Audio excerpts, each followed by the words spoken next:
엠버서더 때문에 구매하는 층들이 되게 큰 것 같아. 까르띠에라는 브랜드는 LVMH가 아니라 리치몬드 그룹이지만 말이 하나도 안 되는 게 팔찌가 하나에 돈 1,000만 원씩 가는데 그거를 MZ들이 그렇게 소비한다고 지금 기사에 나오면 10대가 돈 1,000만 원이 어서 나냐는 거지. 어쨌든 엠버서더는 영한 잠재적 고객들이 유입이 많이 된다라는 생각들을 많이 해요. 남자들은 솔직히 말해서 현실감이 없는 게 생로랑 선글라스를 쓰거나 이러면 얼굴이 차은우가 아닌데 무슨 생로랑 차은우 선글라스야. 선정을 할 때 차은우 같은 모델도 쓰지만 뭐 저 같은 40대 아저씨도 써주시면 얼마나 현실감 있겠습니까?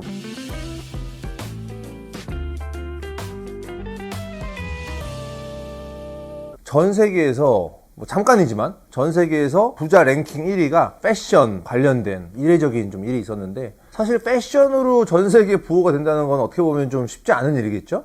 또 요즘에는 블랙핑크 리사의 남자친구 아버지로 더 유명한 거대 패션 왕국에 대한 얘기를 한번 해볼까 합니다. LVMH라는 그룹이 부호가 될 수 있었던 이유는 여러분들이 알고 있는 대부분의 명품 브랜드들이 LVMH라는 그룹 안에 소속이 되어 있어요. 루이비통이라든지 디올이라든지 티파니라든지 시계 브랜드라든지, 루이비통 모엣 헤네시니까 주류, 그죠? 모엣은 모엣 샹동이라고 하는 샴페인이죠. 패션에 되게 민감한 곳에는 항상 명품거리라고 하는 게 있어. 서울의 명품거리 중에 대표할 수 있는 곳이 400m 정도 형성이 되어 있는 청담동 명품거리라고 있죠. LVMH 브랜드가 몇 개나 있는지 보면 루이비통, 티파니 곧 오픈할 예정이에요. 지금 현수막 걸려 있고, 펜디, 로에베, 로로피아나, 리모아, 디올, 셀린느 다 들었을 때 또 알고 있는 브랜드들이 다 LVMH 그룹의 소속이라는 거지. 지분을 갖고 있는 브랜드도 꽤 많아요. 일본 브랜드인 캐피탈도 일부 지분을 또 인수하고, 지분까지 합치면 정말 셀 수 없는 브랜드들이 LVMH 그룹 안에 들어가 있다고 보시면 좋을 것 같아요. LVMH의 시작은 프랑스 문화 유산으로부터 좀 시작됐어요. 1854년에 시작된 루이비통은 귀족들의 여행용 트렁크에서 시작이 된 회사고, 모에샹동이 1743년, 헤네시는 1765년이니까 패션보다는 술이 먼저구나 라는 생각을 했습니다. 문화유산으로서 각자의 자리를 지키고 있지만 대체제가 존재하는 법이잖아요. 샤넬이나 에르메스가 존재하고 있었고, 맥켈란이나 약간 이런 술들이 항상 대체제가 있으니까 고급 문화에 대해서 그룹핑이 되면서 성사가 됐다라고 생각을 하죠. 패션 채널이다 보니까 오늘은 패션에 좀 더 비중을 더 볼까 합니다. 작년에 끝났던 프랑스 올림픽에서 쇼메라는 럭셔리 주얼리 브랜드에서 메달을 만들었는데, 메달이 그때 막 녹슬고 막 그런 이슈가 좀 있었죠. LVMH라는 기업이 올림픽이라는 큰 행사에서 이런 역할을 하면서 기업으로서의 어떤 가치나 이런 것들을 조금 더 대중들한테 보여주는 역할을 한 거죠. 브랜드를 만들어서 자기들이 키워온다는 어떤 그런 생각보다는 이미 만들어져 있는 브랜드를 자기네가 인수하면서 사실 헤리티지를 돈으로 산다라는 부정적인 시각으로 바라보는 면도 좀 있던 것 같아요. 과정을 거치지 않고 그 시간 자체를 돈으로 좀 사버린다, 약간 이런 것들은 당연히 뭐 자본주의 사회에서는 돈으로 할 수 있는 일이기 때문에 이해는 하지만, 디자이너 시각에서는 긍정적으로만 볼 수 있는 현상은 아니라고 생각합니다. 명품이라고 하는 건 어떻게 보면 오랜 시간이 필요하잖아요. 유산. 최근에 런칭해서 사실 하이엔드 럭셔리 시장에 들어와서 소위 말해서 사람들이 누구나 인정할 수 있는 매점 키친이나 아미처럼 MZ들의 명품 이런 거 다 거짓말 같고, 솔직히 그죠? 정말 명품의 어떤 그런 반열에 올라간 브랜드는 그나마 더러우. 그거 빼고는 사실 어떻게 보면 좀 쉽지 않죠. 그러다 보니까 인수를 해서 돈을 태워서 마케팅이나 여러 가지 것들을 통해서 완전체 럭셔리 브랜드로 재탄생시켜주는 역할을 한다고 보죠. 티파니를 아마 인수한 지 5년이 안 됐을 텐데, 사실 티파니는 결혼 예물이나 실버 주얼리 정도? 사실 저는 하이엔드라는 생각을 안 했거든요. LVMH에서 인수하면서 조금 더 하이엔드 주얼리 이미지를 많이 주려고 하기도 했고, 기업의 자본이 들어가면 이런 것들이 가능하구나 라는 생각들을 했죠. 가능한 것들 중에 하나가 럭셔리 브랜드들끼리의 협업을 통해서 새로움을 주고, 패션이 아닌 분야에서까지 협업이 이루어지면서 디올 하고 리모아가 콜라보레이션을 했잖아요. 그죠? 최근에 가장 인상 깊었던 건 모에샹동 퍼렐 윌리엄스인데 맛은 똑같아요. 패키지가 좀 새롭게 퍼렐 에디션으로 만들어주고, 매그넘에는 리본을 달아주고, 사실 모에샹동은 럭셔리 샴페인은 아니거든요. 돈페리뇽이나 크룩이나 약간 이런 게 럭셔리 샴페인이지, 피디님도 그렇고 모에샹동 옛날에 주면 별로 안 좋아했잖아, 솔직히. 좋아했어? 근데 퍼렐 윌리엄스 콜라보레이션 통해서 크림에서 그때 팔았거든. 사재기하고 막 사가는 모습들을 보면서 이것이 정말 LVMH의 힘이구나. 퍼렐이라는 이름을 빌려줄 수 있었구나. 모에샹동에 루이비통을 맡겼잖아. 그러면서 모에샹동 콜라보레이션도 하고 막 티파니도 협업도 주고, 그 시대에 가장 하이판 LVMH 안에서의 디렉터들은 항상 아론 회장님의 그런 신임과 사랑을 받으면서 협업을 계속 연결시켜줬던 것 같아. 사실 캐피탈 인수할 때 달렸던 댓글 중에 대부분이 거의 예전에 무한도전에 혁오 나왔을 때야. 아, 나만 아는 그룹이었어야 되는데. 아, 캐피탈 되게 유명했어. 그리고 근데 이제 캐피탈 못 있겠네.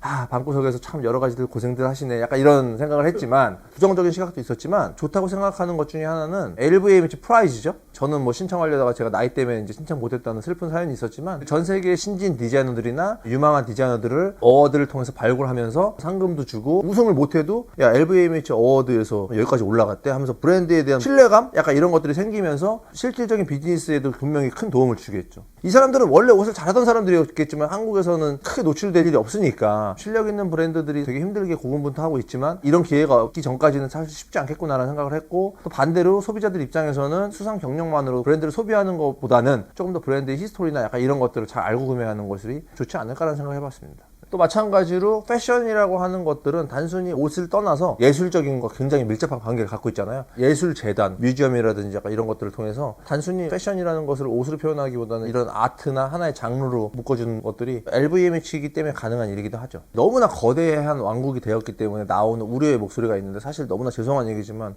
우리가 그들을 걱정할 처지는 아닙니다. 하지만 너무나 이제 볼륨이 커지니까 빅 브랜드들끼리 어떤 경쟁 다혈 현상이 일어나지 않을까라는 우려의 목소리들이 나오고 있어. 이런 썰이 있었어요. 디올을 샤넬처럼 만들고 싶어 하는 LVMH의 계획이 있었고, 그 다음에 로로피아나는 콰이어트 럭셔리, 약간 올드머니잖아요. 에르메스처럼 만들고 싶어 하는 그들의 원대한 꿈이 있었죠. 그냥 시장을 다 먹으려고 했던 거지. 그런 것들이 좀 문제가 되지 않았을까라는 생각을 해요. 패션 음모론 같은 걸 좋아하잖아요. 그룹 안에 있는 브랜드들 중에서 컬렉션, 패션쇼를 하는 브랜드들이 되게 많잖아. 뭐 루이비통이나 디올이나 지령을 받는 거지. 아르노 회장님한테 패션쇼 한 3개월 남겨놓고 다 모여서, 야, 이번 시즌은 뭐 부츠컷을 좀 유행시켜라. 그러면 패션쇼에서 셀린이나 루이비통이나 모든 명품 브랜드에서 부츠컷을 계속 반복적으로 보여주는 걸 보니, 그러면 이번 시즌은 부츠컷이 트렌드구나. 그러면서 이제 소비를 하게 되는 음모론, 약간 이런 것도 좀 있지 않을까 생각. 근데 충분히 가능한 일이라고 생각해. 왜냐하면 회장님이 하라면 해야지, 솔직히. 브랜드 아이덴티티에 대한 우려의 목소리도 많고, 사실 제가 제일 궁금하게 생각했던 것도 이건데, 하나의 럭셔리 브랜드를 하나의 크리에이티브 디렉터가 꾸준히 이어오는 게 아니라 철저한 능력제를 통해서 매출이 떨어진다든지 여러 가지 이슈를 통해서 교체가 되잖아요. 사실 셀린만 봤을 때도 그냥 단순하게 남자들의 짱은 에디 슬리먼이지만 여자들의 짱은 피비 파일로잖아. 피비 파일로 시절에 셀린은 우아하고 그런 무드가 있었지만 에디 슬리먼은 셀린으로 바뀌면서 완전히 스트리트하고 락시크로 바뀌었잖아, 셀린이. 그러면서 과연 셀린이라는 브랜드의 그럼 정체성은 무엇인가? 디렉터가 올 때마다 바뀌는 것인가? 물론 셀린에서 누가 와서 뭘 하고 어떤 컨셉이 나오든 간에 솔직히 말하면 내가 봤을 때 명품 브랜드는 제일 많이 매출에 나오는 건 가방 같아. 브랜드의 아이덴티티를 유지하면서 전개해 나가고 디렉터를 고용한다든지 약간 이런 것들이 되게 중요한 숙제가 아닐까 생각을 해봤습니다. 덩치 키우기를 지금 너무 하고 있다 보니 또 경쟁을 하면서 발전하는 부분들이 있는데, 케어링 그룹 있잖아요. 브랜드 대표적으로 구찌랑 뭐 생로랑 이런 브랜드 있거든요. 격차가 너무 크게 벌어지면서 시장을 좀 독과점하는 느낌? 반대로 재밌는 건 이 브랜드 내가 갖고 오고 싶은데 손에 쥘 수 없는 브랜드들, 샤넬, 에르메스, 독립적인 브랜드거든. 더 대단하게 느껴지는. 저는 이게 제일 큰 리스크라고 하는 게, 터졌을 때 너무 크게 터질 것 같은 거죠. 최근에 가장 이슈가 있어서 저희도 한번 다뤘지만, 계속 럭셔리 브랜드에서 원가 얘기라든지 공정 방식 얘기할 때 디올 8만 원의 진실 막 했을 때 그룹 자체의 주가가 엄청나게 하락을 했어요. 갑자기 거기서 몇 조가 그냥 증발할 수도 있는 거거든. 디올이 사고 쳐도 루이비통까지 가는 거야. 어차피 한 그룹이기 때문에 리스크를 되게 크게 안고 가는 부분도 오히려 있어요. 최근에 비중을 크게 두는 것이 앰버서더인데, 앰버서더라고 하는 건 브랜드의 얼굴이기 때문에 뉴진스라는 그룹에서 멤버마다 다 럭셔리 브랜드들의 앰버서더였지만 그룹의 이슈가 생기면서 앰버서더에서 물러났잖아요. 앰버서더 리스크도 브랜드에서는 또 감수를 해야 되기 때문에 사실 그런 것들이 굉장히 예민한 일인데, 앰버서더 때문에 구매하는 층들이 되게 큰 것 같아. 까르띠에라는 브랜드는 LVMH가 아니라 리치몬드 그룹이지만 말이 하나도 안 되는 게 팔찌가 하나에 돈 1,000만 원씩 가는데, 그거를 MZ들이 그렇게 소비한다고 지금 기사에 나오면 10대가 돈 1,000만 원이 어서 나냐는 거지. 어쨌든 앰버서더는 영한 잠재적 고객들이 유입이 많이 된다라는 생각들을 많이 해요. 남자들은 솔직히 말해서 현실감이 없는 게, 생로랑 선글라스를 쓰거나 이러면 얼굴이 차은우가 아닌데 무슨 생로랑 차은우 선글라스야. 선정을 할 때 차은우 같은 모델도 쓰지만 뭐 저 같은 40대 아저씨도 써주시면 얼마나 현실감 있겠습니까? 뭐 얼굴이 긴 사람은 다 저를 보면서 안경을 살 텐데. 그래서 그런 것도 고려해서 너무 잘생긴 사람만 뽑지 말아라라고 이걸 보시는 명품 관계자, 마케팅 분들한테 꼭 얘기하고 싶습니다. 좋아요, 구독, 알림 설정, 렛츠고! 브랜드를 오랫동안 운영하면서 자기 이름으로 지어진 브랜드를 다른 회사에서 운영하는 건 어떤 기분일까라는 생각을 해봤어. 그러니까 예를 들면 크리스찬 디올 자기 이름으로 지었을 때 이 브랜드는 정말 영원 무궁할 거라고 생각을 했지만 LVMH라는 기업 안에 속해 있고 루이비통 새끼잖아, 어떻게 보면. 참 대단하다라는 생각도 반대로 들었어요. LVMH라는 기업이 새로운 브랜드를 만들어서 키워가는 어떤 재미를 보여주는 어떤 그런 것들. 당연히 돈이 있으니까 이런 것들을 좀 보여줬으면 좋겠다는 생각을 해봤어. LVMH라는 그룹은 여러분들이 사는 공간 안에 항상 존재되어 있을 것 같아. 어머니의 지갑, 아버지가 드시는 술, 심지어는 향수까지도 우리 삶 속에 되게 밀접하게 들어와 있는데 오늘 LVMH라는 매력에 다시 한번 빠져봤으면 좋겠다는 생각을 해봤습니다. 저희는 다음 주에 더 좋은 컨텐츠로 돌아오겠습니다.